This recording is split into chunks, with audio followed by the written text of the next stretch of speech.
we have to really escalate the noise we make so that we'll be heard.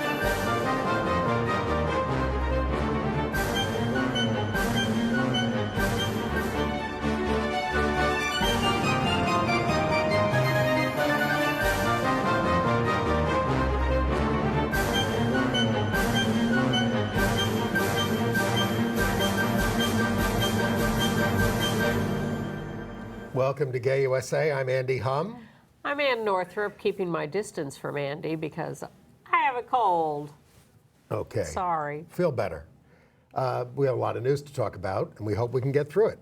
Because same-sex marriages did get underway in Alabama this week, but confusion reigns as most counties are still refusing to issue the licenses. There are fascinating details of this, which we will explain to you. Meanwhile, the very wicked governor of Kansas, a very good Frank Baum reference, thank you, Andy, finds a new way to hurt LGBT people. On the other hand, a judge in New Jersey has ruled that so-called conversion therapy amounts to consumer fraud. We'll tell you, unfortunately, about the murders of LGBT people from New Orleans to Massachusetts this week. The opposition leader in Malaysia has lost his final appeal of a trumped-up sodomy conviction. It's been going on for years, and it's all political. And speaking of political, the Pope had urged Slovakians to pass 3 anti-gay measures, but they all failed in a referendum. The big winner at the Grammys was an out gay man who made an out statement. And we'll review Cynthia Nixon's directorial debut, a race relations play, and the events yes. about the aftermath of mass murder. Sounds, cheery, doesn't it? That's what it's about. Okay. But we start in Alabama, speaking of cheery. It's a roller coaster. Well, it started at the beginning of the week when the Supreme Court, in its entirety, on a vote of 7-2, refused to extend the stay preventing same-sex marriages in Alabama, and thus marriages could begin. Now, in that decision, Clarence Thomas and Antonin Scalia dissented, and Thomas said, and we never hear from him out loud on the court, but in this written opinion, he said that he's angry because the Supreme Court is taking an increasingly cavalier attitude towards the states and their laws. Yes. Because, heaven forbid, we should pay attention to the United States Constitution. I think he said it was indecorous. That too. This is highly significant, folks, for wherever you live, especially if you live in one of these states that doesn't have same-sex marriage, because this seems, game over. The Supreme Court is definitely determined to allow same-sex marriage in this country with this ruling on the Sixth Circuit case. The denial of the stay extension. Right. And you can, again, we don't know for sure. It could end up being a 7-2 decision for same-sex marriage nationally, because clearly Roberts and Alito joined in this denial of a stay extension, or they could find a reason to be against the actual legalization, and we could end up with a 5-4 decision. Right. So the Supreme Court did that. So then the time comes for Alabama to open up its license bureaus or courthouses. But Supreme Court Justice Roy Moore in Alabama, the Chief Justice of the state, who you may remember got kicked off the bench about 10 years ago because he is, as it says there, hero of the First Amendment, hero of the Constitution, hero of religious liberty. Because he put a big monument with the 10 Commandments inside the courthouse and then was told that wasn't good, and they were removed, and he got kicked off the bench. But then he got reelected a couple of years ago. Because they like that stuff. So he wrote an order to the probate judges in the 67 counties and said, you are forbidden to issue marriage licenses for 2 reasons.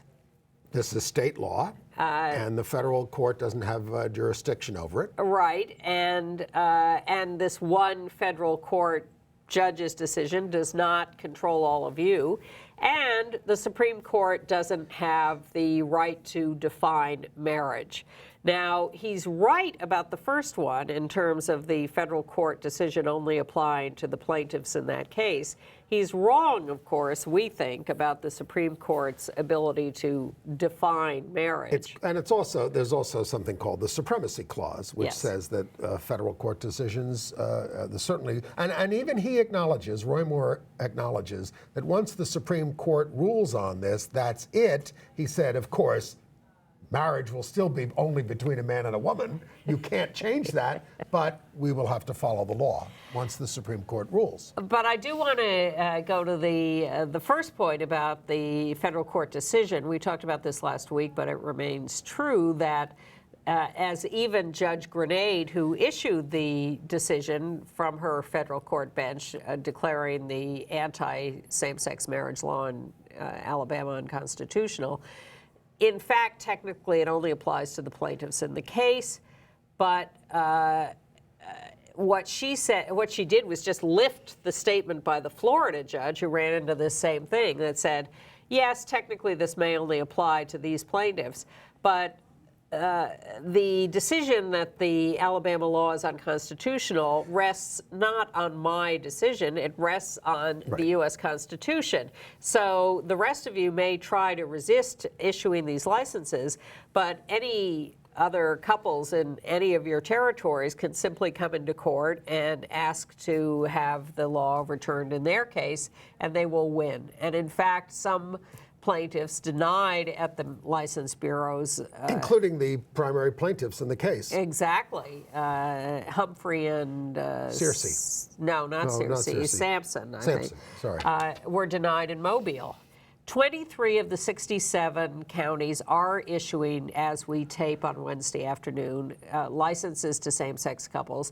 The rest are either closed down entirely or issuing licenses only to opposite-sex couples. And if there are a few that aren't issuing to anybody, right? Yeah, right. That's the closed down entirely business. Yeah. Now, the judge in Mobile was sued for contempt by the lawyers for the plaintiffs and then by NC National Center for Lesbian Rights as well. And they're naming everybody in their suit, not just that judge, but everybody in the state. Because the original case, the Alabama case, only named the Attorney General of the state and did not name everybody, which is a little problematic. You're supposed to name sort of everybody who's involved. The governor, for instance, his attitude is, well, you know, I want to follow the law, but I'm not going to take action against any of the probate judges. And essentially, whether they do the marriages or they don't do the marriages, I ain't getting involved. Right. That's better than standing in the schoolhouse door, as the former governor of Alabama He's not happy, did. though. Well, he's not happy to be stuck in this mess. The Southern Poverty Law Center, by the way, has filed an ethics complaint against Justice Roy Moore because of the way he's handling this. And there's some strange thing where the Vital Statistics Bureau in the Department of Public Health in Alabama evidently will process marriage licenses even if they haven't been signed by the local probate judge. So if couples can get their hands on a license, which they can in some places and not in others, it's possible that they can have a legal marriage ultimately. Of course, in one place, a minister went into the marriage bureau and tried to marry people right there and got arrested for it. Actually, I believe in the separation of church and state. You could have done that outside. Yeah, it's a little crazy. And meanwhile, the 11th Circuit, which includes Florida, Georgia, and Alabama, has put the appeals from the Alabama ruling and the Florida ruling on hold pending the Supreme Court taking up the cases. Right. So the anti-same-sex marriage people can't even pursue their appeal at the moment in the 11th Circuit. Right. They have to wait for the Supreme Court. Well, a couple of other notes. We've heard a lot about Judge Roy Moore, but he did say some interesting things this week. When he was asked, about the comparison with George Wallace standing in the door, he said, "This isn't about race. This is about choice." So, but I don't think he's pro-choice. And he also said he acted because father-daughter marriages would be next. But then there was this great probate judge, Alan King in Jefferson County. I love him. Who said, if someone can't understand the joy and happiness of others, then I don't know what else I can say. Maybe it was a different probate judge who said, anytime I am in opposition to Roy Moore, Clarence Thomas, and Yes, Scalia, I can sleep better at night. Now, there is a little wrinkle here in a case we've told you about before. Now that, Alabama is now the 37th state to have same-sex marriage, at least in part. So we told you about the case of Dr. Paul Hurd of Alabama, who lost his male spouse, David Fancher, in a 2011 accident. They had been married in, Massachusetts or something. They were married. But Fancher's mother was suing for Hurd's share of the settlement over the wrongful death. And now she can't get it. And she was an acolyte of Roy Moore's, worked with him. Of course. Yeah. All right, in ancillary marriage news, there's some thinking that Nebraska may have inadvertently legalized same-sex marriage as cases there are working their way up to the 8th Circuit. It's because they love gun rights. So they passed legislation, a bill, allowing those receiving spousal benefits from the Department of Defense to apply for gun permits without being state residents for 180 days, as is normally required, and as is already allowed to members of the military. And the bill didn't specify the gender of the spouse, so they now have some same-sex marriage recognition in Nebraska. Ha ha ha. By right-wingers. Yeah. And the Second Amendment trumps all. Yes. Sad news from Indiana.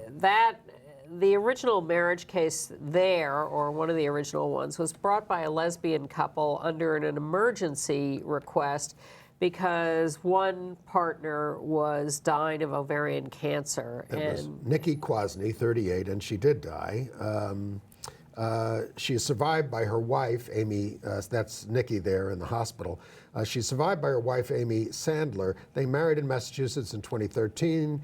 They did get emergency recognition, and they were still married after the 7th Circuit stayed most of the same-sex marriages. But that was overturned by the 7th Circuit in September. Thank you for your heroic fight, Nikki. Yes. I'm not thanking Brian Brown, head of the National Organization for Marriage, who in his continuing desperate quest for relevance has announced— And money. Definitely money. Has announced a 3rd annual March for Marriage in Washington, D.C. on April 25th, which will be around the time of the oral arguments at the U.S. Supreme Court. His previous 2 marches have drawn a total of what, 10 people? I exaggerate for effect. On the other hand— but they have been very poorly attended. John Boehner, no friend of ours, said the U.S. House will not get involved in the Supreme Court same-sex marriage case. The court will make its decision, and that's why they're there, he said vacuously. As he always— Yes.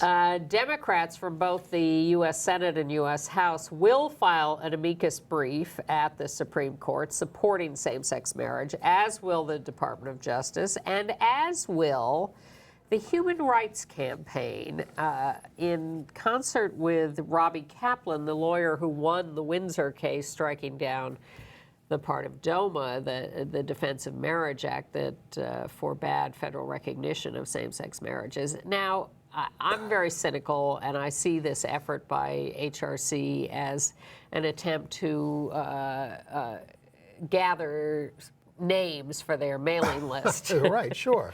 But I read the brief. It's sort of like the draft Elizabeth Warren yes, effort. Exactly. I like Elizabeth Warren. You like me get the 10 emails a day yes. to draft, but she's not running. It's mining names. Right. So HRC went to Robbie Kaplan because she, after all, has won a marriage case at the Supreme Court, and she has been trying to get into a lot of these cases nationally without success. So she's happy to join in this brief and have a chance to make an argument. So she wrote a brief in concert with Dale Carpenter from the University of Minnesota and another prominent lawyer whose name escapes me at the moment. I read the brief, and it's really arguing a particular point, which is how you define animus in deciding this case, and that it doesn't have to be about outright hatred, but it can be about the effect of the actions. And it's a very well-written brief and very clear, and it's a real brief. And something that they feel is going to appeal especially to Justice Kennedy, who may follow this in writing his opinion. And in a situation where normally people who file amicus briefs are particular organizations or coalitions of organizations or whatever, it's supposed to be a way to open up the process a little to regular citizens who can then sign their name and... the People's Brief. Exactly. That's what they're calling it. That's right. So if you want to take a look at it and consider signing on, if you want HRC to have your name and be sending you 10 emails a day, you can go to hrc.org and they will be, and you will find the People's Brief. All right.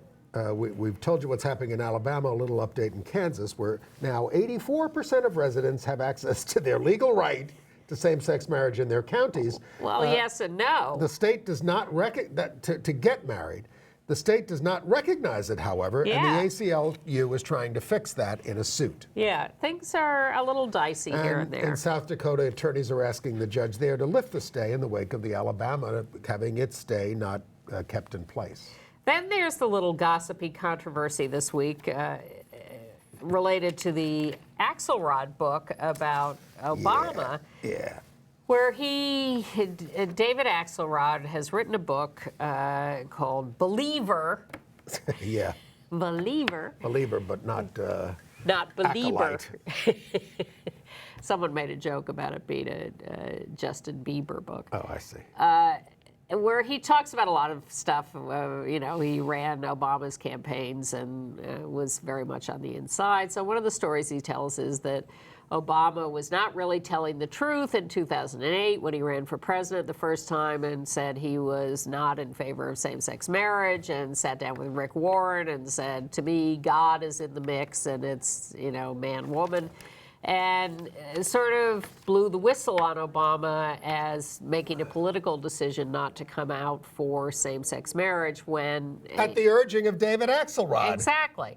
He acknowledges that. Yeah. And he also acknowledges what we've been saying. Where does he stand on same-sex marriage? 19 years, which is that Obama answered a questionnaire in 1996 in his run for the Illinois State Senate, in which he answered a question by saying, I believe in same-sex marriage and I will do everything in my power to make it happen or prevent its happening. Or in a whatever. way, I'm not really interested in what's in a politician's heart. I'm interested in what he or she does. I know there are people who probably don't like us very much who end up voting for us because they're in those districts where they have to, and so it's reprehensible that that the president was not taking a forthright stand, but that's what politicians do most of the time. And it's a Sorry for those of you who are listening. Well, it's a half-empty, who's candid half-full all thing. the time? It is certainly true that Clinton screwed it up in 1992 by being, at our request, by being forthright in his support for open service by LGBT, at least people at the military, and he screwed it up because he didn't sign the executive order on the first day. Oh, that too, but it ended up on the front page of the Times, and Sam Nunn and everybody blew up, and Obama played it a little more coolly and got a lot done. Now, some would say yes, but he should have been forthright in the first place. Others will say he got a lot more done because he was more subtle about it. Take your pick. Yeah, well. But Obama was asked about it after Axelrod's book got published, and he said, well, really what I was trying to do, I always believed in rights, but I thought I knew what the politics were, so really I thought civil unions might be the answer. All right, it's over. Okay, we won that. Now let's get on to the other things. And you may be hearing about a new study put out by a guy named Paul Sullins. He's a Catholic priest and a professor at Catholic University and a fellow for the Family Research Council and a member of the Knights of Columbus. In other words, his right-wing credentials are impeccable. impeccable. And he's put out another one of these Regnerus studies that, same-sex parents are bad for kids. Well, but it's all another put-up job. he worships a false god, as does, let's, we don't have the picture, we didn't list the picture of the students. That we will get to that, though, if they have it in the control room. But I was going to mention, as long as you talk about Catholics, we told you about Archbishop Cordileone out there in San Francisco imposing a morality clause for teachers, even if they work for the school and don't worship his false god.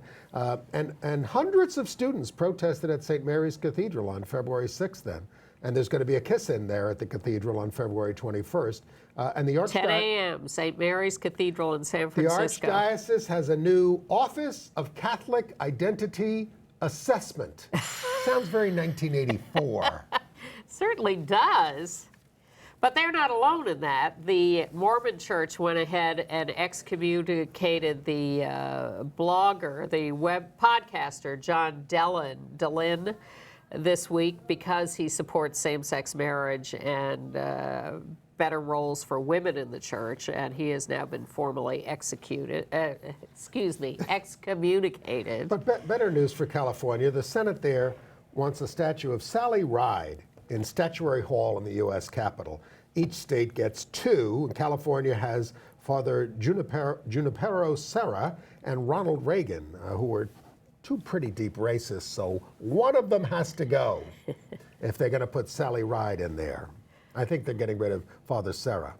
And let's go back to Kansas. Yeah. And now we can put up a picture of the heinous governor of Kansas, Sam Brownback, if we have that. You know, first of all, we know him as the guy who's resisting implementation of same-sex marriage in a state where it's already legal. Yeah. And he's being sued over that. And taking the state down the drain with his budget cutting.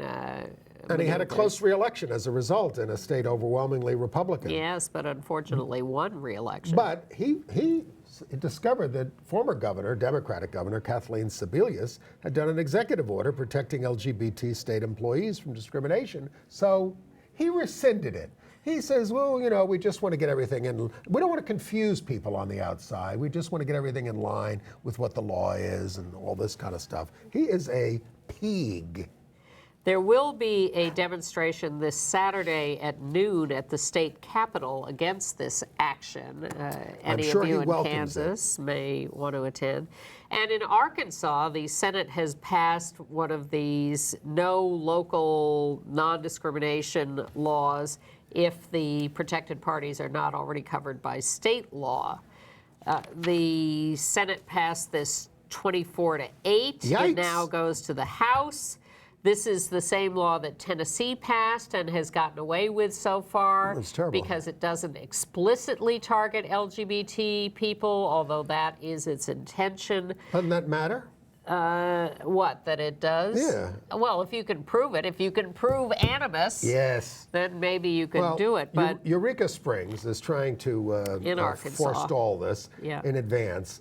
They rushed through their ordinance to ban anti-LGBT discrimination. They already have a domestic partners law there. Is that going to still be allowed? And they married the first same-sex couples in the state when it was briefly legal.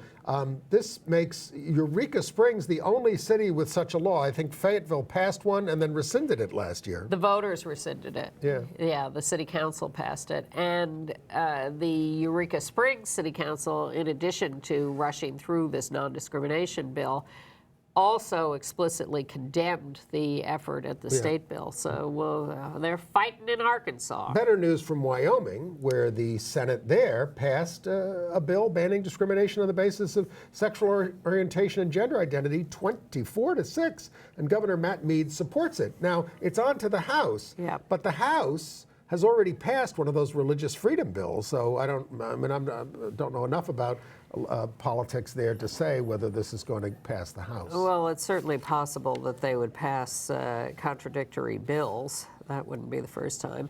And a representative in Florida has introduced a bill. I don't know if this is going anywhere, and I don't like to talk about bills generally that I think are going nowhere, but his statements are so heinous. This is a bill that would require transgender and transsexual people to use bathrooms assigned to their birth gender because when he was asked about this and told this is a bad idea, he said, going to the bathroom is a choice. Well, and gender is subjective. One would think that if he thought gender was subjective, then he would be a supporter of the LGBT community. how about that Chelsea Manning? Chelsea has been hired by the Guardian newspaper as a contributing opinion writer. Congratulations. She will be writing opinion columns from Fort Leavenworth, where she is incarcerated. She will not be paid for the columns because I think it is illegal to pay a federal prisoner. Someone suggested that, but it would be nice if she could be compensated in some way. Right. In Oregon, we may very soon have an openly bisexual governor. How can that happen? Well, the current governor is in trouble. He and his wife are being accused of influence peddling, the same kind of charge that brought down Bob McDonnell, the governor of Virginia.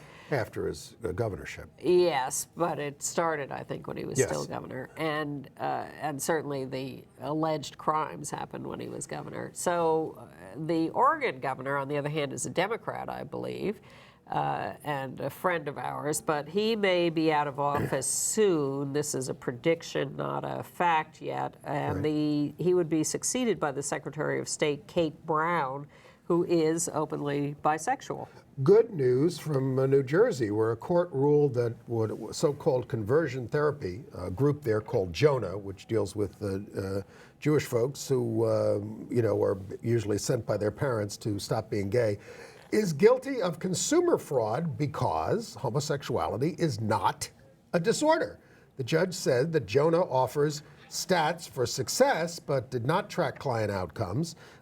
Jonah, and now listen to this. This group, Jonah, asked young men to undress and stand naked in a circle with the counselor as they reenacted past abuse. That sounds like something that should be criminally prosecuted. It does. It's basically sex abuse. Sounds like the counselor's getting off on it. This is an ongoing lawsuit. Sue me if you think I'm making that up. Brought by former clients of this service and their parents and represented by the Southern Poverty Law Center.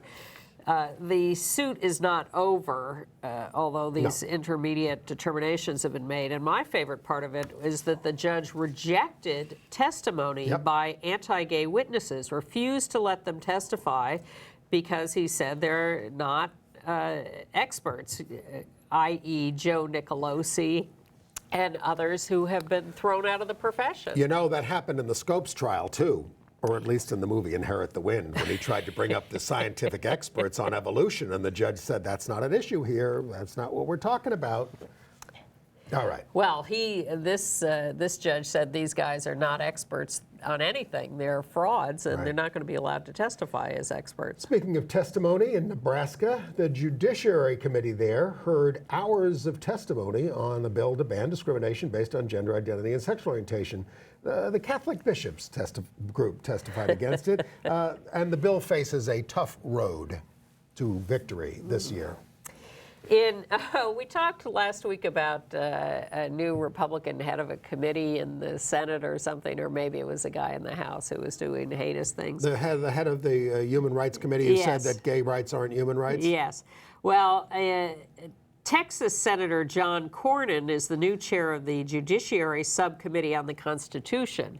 It used to be called the Judiciary Subcommittee on the Constitution, Civil Rights, and Human Rights, but he deleted Civil Rights and Human Rights from the title of the subcommittee. They do this every time they take over. I mean, Jerry Nadler, when he was head of the House similar committee, did the same thing, had the nice long title, and they took it out as soon as he left. Unbelievable.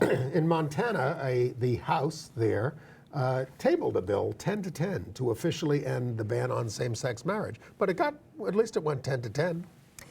Back to Washington, D.C., out gay Representative Mark Pocan from Wisconsin, who holds Tammy Baldwin's Wisconsin seat, has been named a senior Democratic whip. That is considered a very high position among the Democratic minority leadership in the House. You may remember Elizabeth Smart. She was kidnapped at 14 in Utah and raped for 9 months. But now as an adult says that abstinence-only education, which she received as a child, taught her that once you have had sex, and obviously, you know, that's the way she saw it when it happened to her. It was obviously an act of violence. But once you've had sex, you are like, quote, chewed up gum, and that no one will ever want again. So she felt she had no worth anymore, and that's one of the reasons that she didn't try to escape, and her life was over. Wow. Hopscotching around. A Huffington Post asked every U.S. senator and representative, 535 of them, whether their office had a non-discrimination policy covering sexual orientation, gender identity. Only 105 responded, and of those, 94 have such policies, 24 in the Senate, 70 in the House.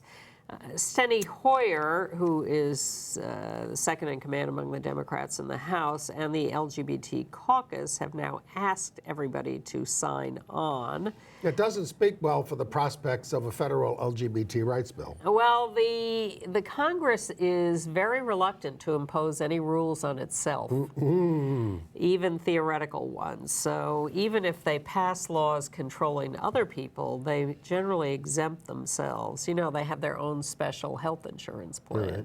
Should we give them the bad news about the violence around the country? I think we will start with... let's start with the smallest news. In Portsmouth, New Hampshire, transgender woman Aja Kennedy has filed suit for being jailed with men, harassed, sexually assaulted. She at least is still alive, which is... In Bourne, Massachusetts, right at the entrance to Cape Cod. a lesbian married couple was shot, one killed, one wounded, by a man who served with them in the Coast Guard, Adrian Loya. He was stalking them, essentially. He was obsessed with one of them. We have the picture of them there. He also shot a police officer, Lisa Trubnikova, 31, is dead. She's on the left there. And her wife, Anna Trubnikova, is hospitalized. The officer, Jared McDonald, is hospitalized. Loyas was supposedly infatuated with Lisa and wouldn't leave her alone, and she didn't report him. She wasn't. She thought she could handle him on her own, so she didn't report him. But he did stalk her, and he assembled quite an arsenal. And part of his, after shooting them, he set off a bomb to prevent the cops from getting him. He had a lot of other weapons. It was a real standoff there in Bourne, which is a small town right at the foot of the Bourne Bridge. It's a terrible story. Right. And the families of both women are really distraught by this as well. They would be. In New Orleans, transgender woman Penny Proud was found shot dead. Yeah, transgender woman of color. This was on the wee hours of February 10th near the corner of Ursulines and North Claiborne Avenue in Tremay. Yes. Did I just say it, the neighborhood? Yeah. And if so, if you know anything, please call the police. There's a $2,500 reward. It's an area known for drug dealing and prostitution. So it's a rough part of town. Another transgender woman of color, Taja Gabrielle de Jesus, 36 years old, stabbed to death in San Francisco. The death toll of just the cases that have been reported this year, and I have to believe that's a fraction of the actual cases, is now 9 in the first 6 weeks of 2015. And another one is in Texas. A college football player, Carlton Ray Champion Jr. from Longview at Texas College, was arrested for killing his girlfriend after finding out that Tyra Underwood is transgender, supposedly. Yeah. Now, the annual National LGBTQ Task Force Creating Change conference happened in Denver last week. And in the middle of the opening plenary, over 100 trans activists and allies stormed the stage to raise the issues of these murders of trans women of color, and including the police killing Jesse Hernandez, yes, who was not in Denver, who was identified as a queer Latina, 17, and demanding that LGBTQ organizations hire more trans people, put more trans issues at the top of their agenda, put people on their boards of directors. And it was a successful demonstration. Everybody cheered and blah, blah, blah. But because the murder by the cops of Jesse Hernandez in Denver was part of this issue, the mayor of Denver was there backstage waiting to speak to address the opening plenary, and he walked off. He said, I'm not going to walk out on a stage where clearly I'm going to be a target, and I'm leaving. And there is some discussion and debate about when the task force knew about the demonstration and should they have warned the mayor and rescheduled that and whatever. But that was not entirely ironed out by the end of the conference. A couple of nice notes in New York where they've named 2 streets for gay people. One is for James Baldwin, the great author, in Harlem. He'll get part of West 128th Street where he went to school. So that's nice. And the other one is on Staten Island for a guy named Jimmy Zappa-Lordy, a Vietnam veteran, who was murdered in a hate crime in 1990. And this was really the start of the Staten Island LGBT movement, really, in terms of a big public thing. So. Yeah, it was a terrible story. He was taunted and chased down the beach in Staten Island. And he was a beloved figure out there. Yeah, and beaten and killed. Back to Washington, Secretary of State John Kerry will appoint a gay foreign service officer as a special envoy to promote global LGBT rights. They are currently interviewing candidates. One reputed top candidate is this guy, Randy Barry, who's the Consul General to the Netherlands from the U.S. We'll let you know who gets appointed eventually. Anise Parker, the mayor of Houston, came in 7th in a list of the best mayors in the world. In the world? In the world. She was the only U.S. mayor named. This was by the City Mayors Foundation, which is a think tank that promotes good government. Yeah, she's very impressive. And President Obama was honoring the LA Galaxy soccer team at the White House because they won the league championship or something. All these sports teams end up at the White House. And including that Little League team that just got kicked off their title. They may have trouble because they brought in some players from another region, the suburbs. But Obama, in honoring the LA Galaxy, singled out for praise Robbie Rogers, the out gay member of the Galaxy, the guy who had come out as a prominent soccer player and quit immediately because he didn't think he could have a career. And everybody in soccer said, oh, come on. We're soccer players. We're not football players. We want you. Although they call it football over on the other side. Yeah, so he went back to play for the Galaxy, and they won the league championship. So we thought we'd show you a minute of President Obama praising. Finally, I want to recognize what Robbie Rogers of the Galaxy has done for a lot of people by blazing a trail as one of professional sports' first openly gay players. My guess is that as an athlete, Robbie wants to win first and foremost. That's what competition's all about. But Robbie, you've also inspired a whole lot of folks here and around the world, and we are very proud of you. So where's Robbie? Yeah, I just wasn't expecting it, and you know, when you go and you don't consciously think of yourself as being a gay athlete, you just think of yourself being part of the Galaxy, a team that's won the championship. So, you know, obviously it was a difficult journey for me to come out and then come back to soccer and then just everything that's been involved with that. So, just for someone that's so accomplished, that is so well respected, and obviously he's our president, to kind of single you out and acknowledge you and to kind of just congratulate you is, I mean, I'll never forget it, definitely, and I've already texted my mom about it. So. It was a really special moment, and I'll cherish it always. He's a cute guy. Yes, he is. No real updates on Bruce Jenner. Sorry that he was involved in that car crash, which certainly doesn't seem to be through any fault of his own. There's still a lot of attention being paid to him. And one of the people commenting on him was Zoe Tur, who... We have a picture of Zoe. Zoe is a transgender woman who has been hired by Inside Edition as a correspondent, special correspondent. She used to be a famous helicopter reporter in LA known as Chopper Bob. Right.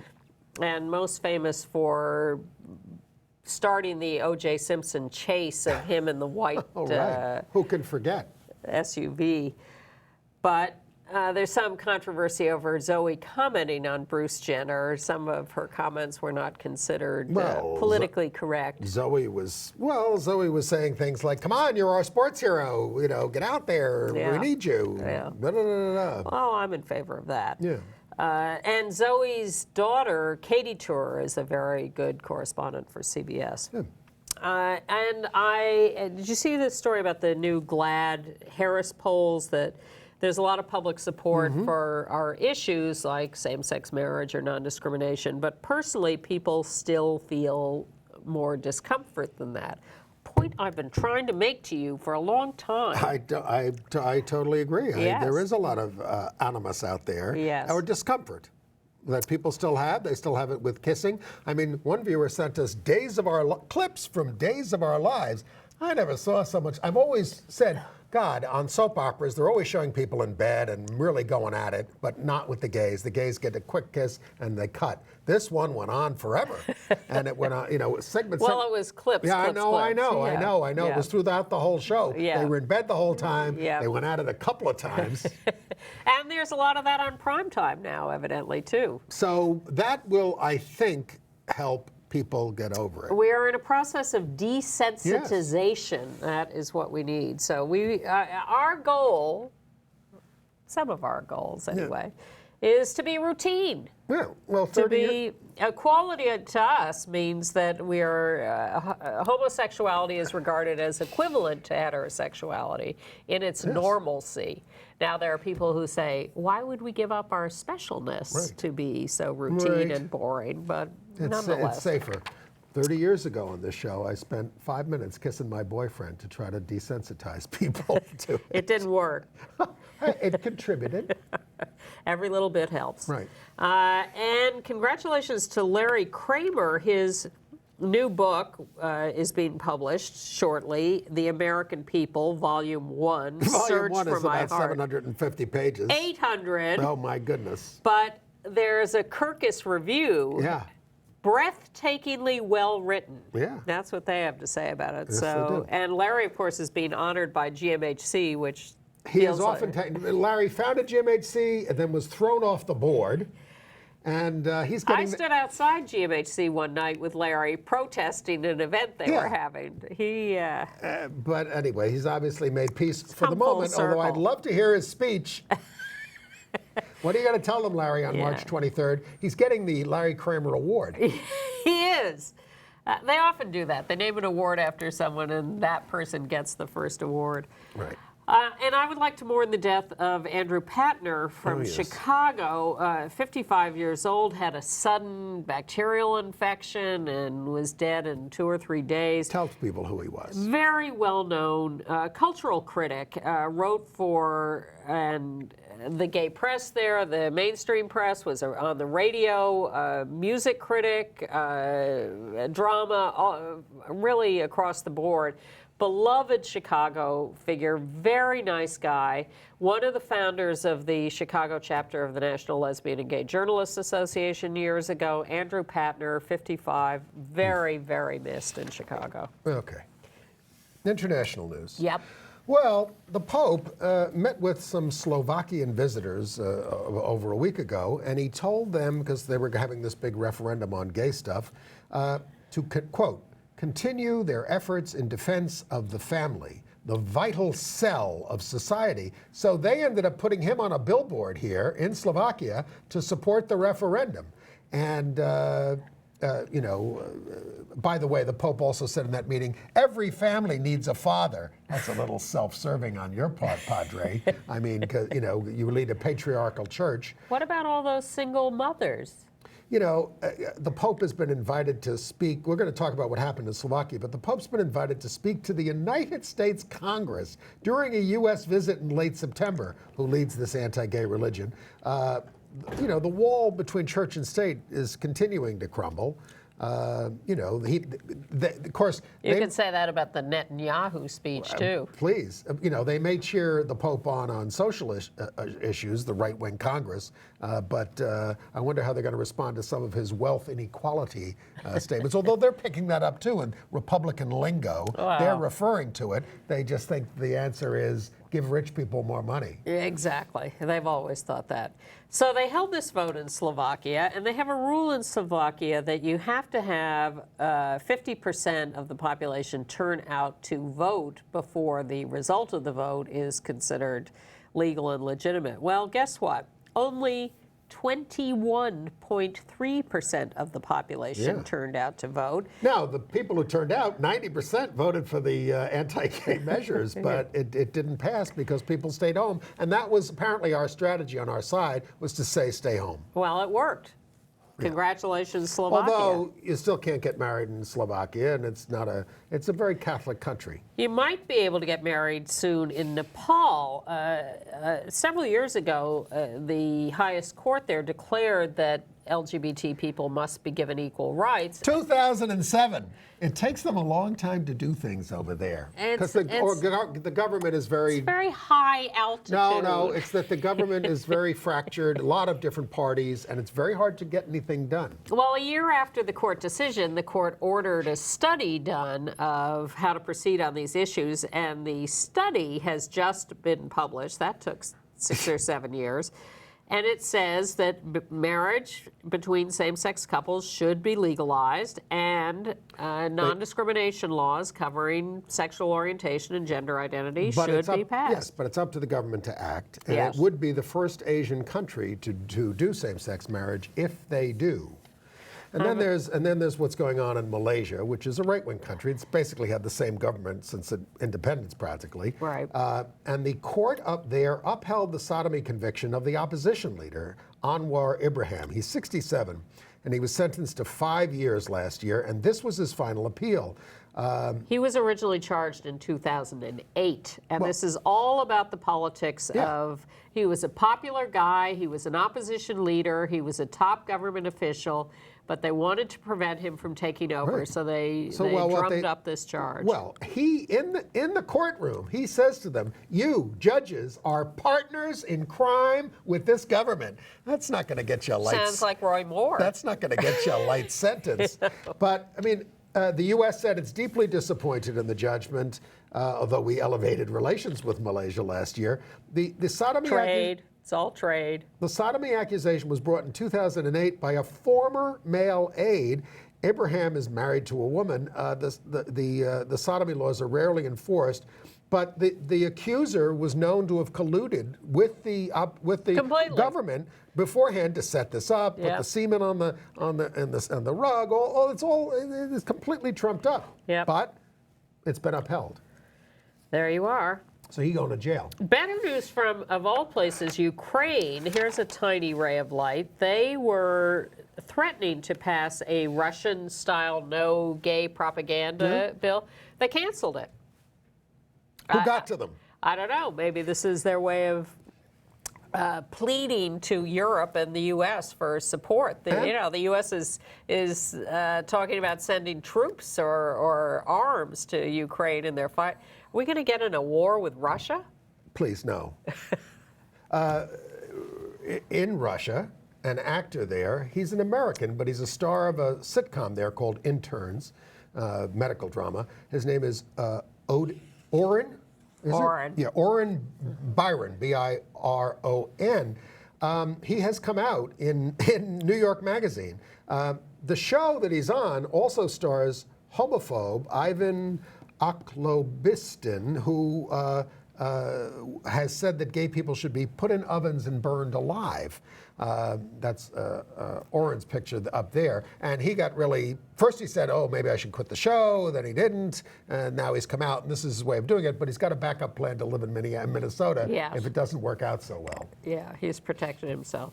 Rome, in defiance of the Vatican, has established a civil union registry. They will also recognize marriages performed in other countries for same-sex couples, and those people will be included in the civil union registry. Yes, Italy has been the laggard of Western Europe. They are, but they, individual spots in Italy are making progress and coming into the 21st century. Right. And, I'm somewhat confused and, of course, horrified by these murders by ISIS of supposedly gay men, throwing them off of towers. If they don't die, then beating them to death when they're on the ground. It goes on and on and on. Well, There it's are- a terrorism campaign. Exactly. It is a terrorism and they're campaign. terrorizing everybody with this. So It's a bit, we don't have to single us out, but Right. it's bad. AIDS news. I have just one thing. There is a new invention that works on your smartphone or iPod, a little dongle, a little device that A dongle. tests for HIV and syphilis antibodies. It draws blood in a pinprick kind of thing, mixes with chemicals, and gives you a result. This was invented at Columbia University, and if it's not available now, it will be soon. It takes about 15 minutes. The advantage of it is it can be used remotely in parts of the world where it's hard to get other kinds of medical things going on there. Exactly. Testing. Yes. So. Entertainment news? Yeah. Well, of course, the big news of the week was Sam Smith at the Grammys. We have a picture of him. He'd been nominated for 6 Grammys. He's the out gay 22-year-old singer from England who did Stay With Me. Very, very popular song this last year. Some people thought he's too young, he's too new, he won't win that many. They'll probably give him Best New Artist, but that's it. They gave him 4.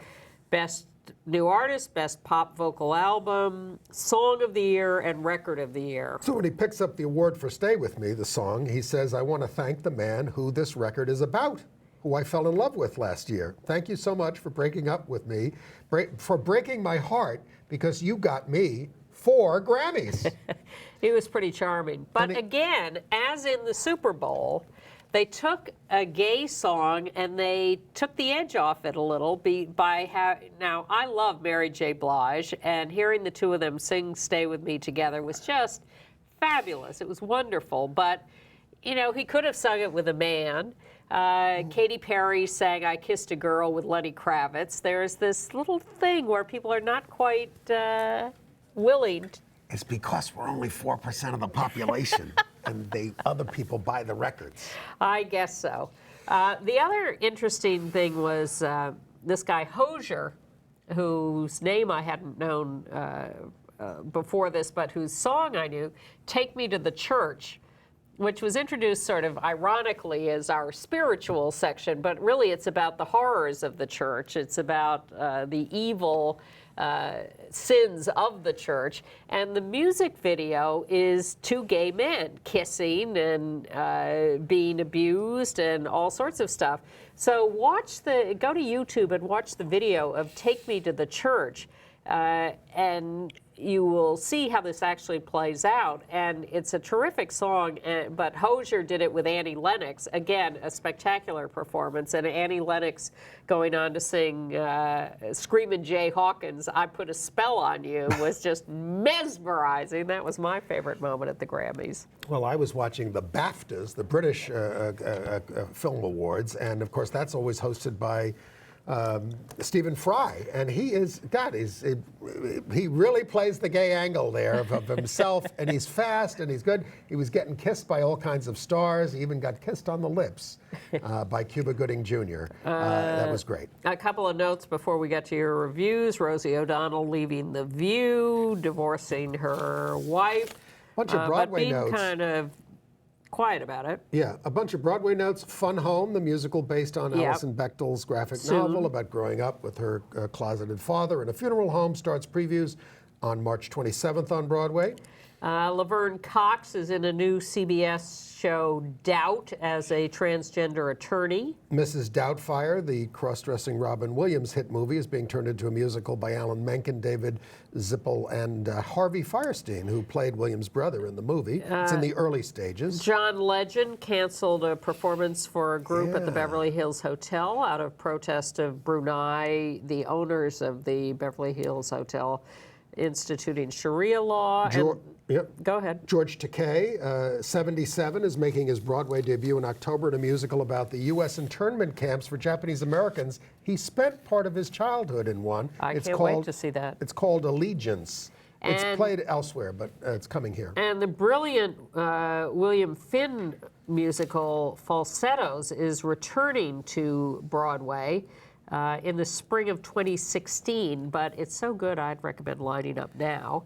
And Kinky Boots is going to London next year. Watch out. Congratulations. And there's a new book out by a woman named Patricia Velasquez, who's 43, was the first Latina supermodel. It's called Straight Walk, and it includes her whole long relationship with Sandra Bernhard. So we saw a play together this past week, Rashida Speaks. It's at the new group. Rashida Speaking. Rashida Speaking. Right. And it's at the new group. It's Cynthia Nixon's, Out Lesbians, directorial debut, and it's really a winner. It's about racial issues in the workplace with brilliant performances by Tanya Pinkins and Diane Wiest as the two office workers. It's fabulous. It really kept me off balance the way that an Albee Yes. play can, in a Yeah. way. And but it was written by a guy named Joel Drake Johnson. Chicago, and it's set in Chicago. It's a Chicago play. But Really good. Really good. I wasn't even tempted to walk out, even though there was no intermission, but I wouldn't have, even if there was. It's funny, it's sharp, and as Andy says, it keeps you off balance. It's really Rashida Speaking. Well, that's Couldn't funny, recommend it but more also highly. very good is a thing called The Events at the New York Theater Workshop there in the East Village. This is a hit from the Edinburgh Festival, and it's one of what you'd have to call a unique theatrical experience. You've got two actors there, Neve McIntosh and Clifford Samuel, playing all different kinds of people in the community after a mass murder of a choir in a church. Some guy comes in and kills everybody. It's based on what happened in Norway with the kids. Oh, yeah. You know, it's sort of. And they're incredibly sharp and moving, but we are treated, I will say this, to a different choral group. Every single performance uses a different choral group. Wow. Because they really want to involve the community in this and get people to talk about these issues, the ones I saw with the Bella Voce singers. I really recommend that. And if you're looking for something to do next Thursday, the 19th at 6:30 p.m. at the LGBT Community Center here in New York at 208 West 13th Street, Gilbert Baker, artist and inventor of the rainbow flag, will be speaking on art as activism. I'm going to make a note of that. Thursday the 19th, 6:30 at the center. We got through all the news. We did. We don't have anything else to talk about. The credits are running. If you want to be on our email list, write to me, andyhum@aol.com. Visit our website, www.gayusatv.org. where you can access the podcast of this show and the video on YouTube. And like us on Facebook. See you next week. Bye-bye.